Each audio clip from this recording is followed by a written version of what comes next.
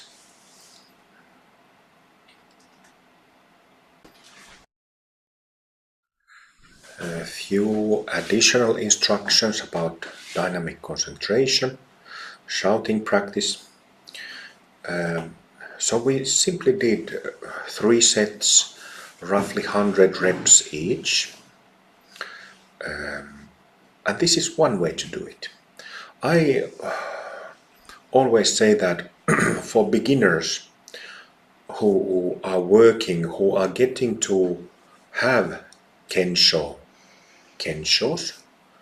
it's better to do shouting too much than too little, because that way you really gain certainty, one, how to do the practice, and really pierce through those layers of selfing. And it can be done one way. How we've done this on many retreats over the years is that, and this you can do at home when you're practicing alone, is that every 5 minutes or so you can shout maybe 20 shouts and then sit silently for 5 minutes. And again, after 5 minutes, shout 20 or so. So it can be done in shorter intervals than like we did in this session. Of course, if you can do it just like we did, 3 times, 100 reps, fantastic, do it. And one question that always comes up, my spouse and kids are sleeping. Can this practice be done somehow? And the answer is yes. And you simply do the same shouting motion as you physically do it, but don't even whisper like this.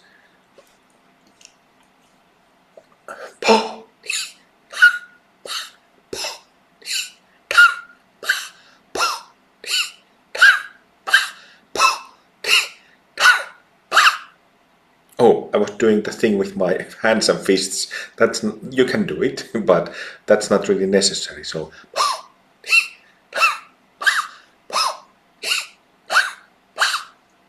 it's that same punch, but not even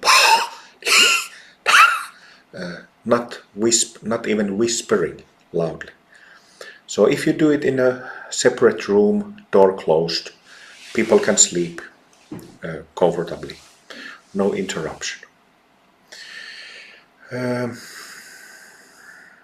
So this is one of the main practices in Revitalized Zen. There are a number of others. On this weekend retreat, the first one, the historical first one, we've covered a few of the key practices. Of course, bodhicitta, refuge, dedication of merit, ancestor practice, and then dynamic concentration. And other practices, so materials from yesterday can be found under lesson 2 on Revitalized Zen YouTube, and recordings from today can be found under lesson 3 that you can all access later. And then next Saturday we will continue with lesson 4. But let's finish practices of today by sitting a few moments quietly and then chanting short bodhicitta prayer, may all beings be free, 3 times, followed by dedication of merit.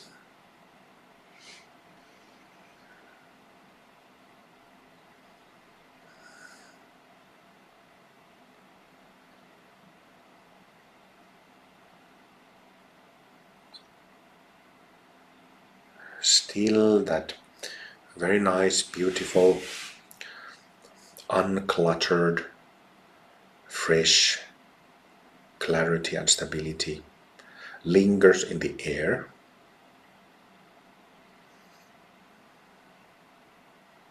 That's where the path of Bodhidharma is found, nowhere else.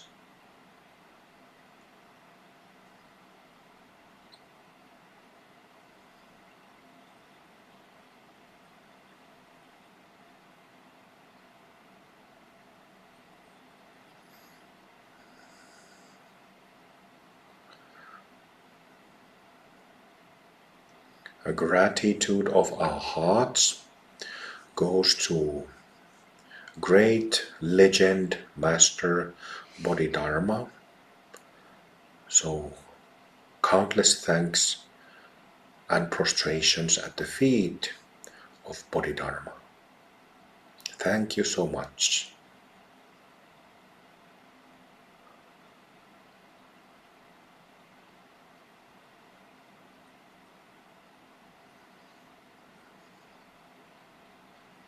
And thanks and veneration to all other enlightened masters of the Zen lineage of all times and places.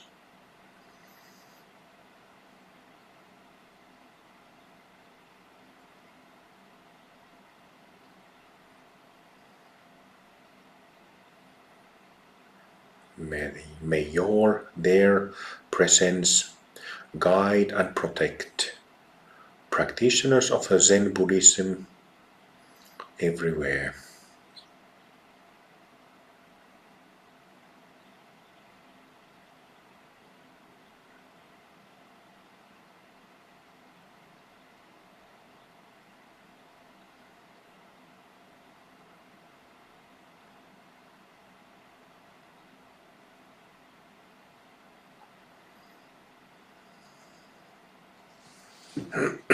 Let's finish with those short prayers. May all beings be free. May all beings be free. May all beings be free.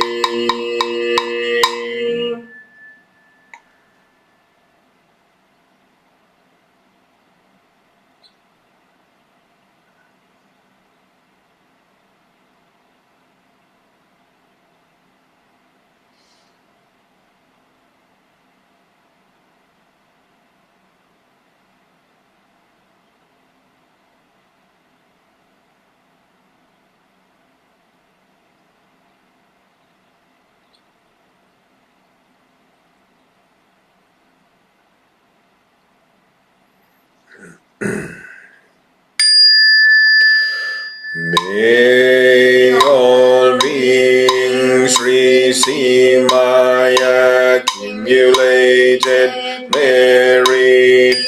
I dedicate the merit to the refuge and to all sentient beings.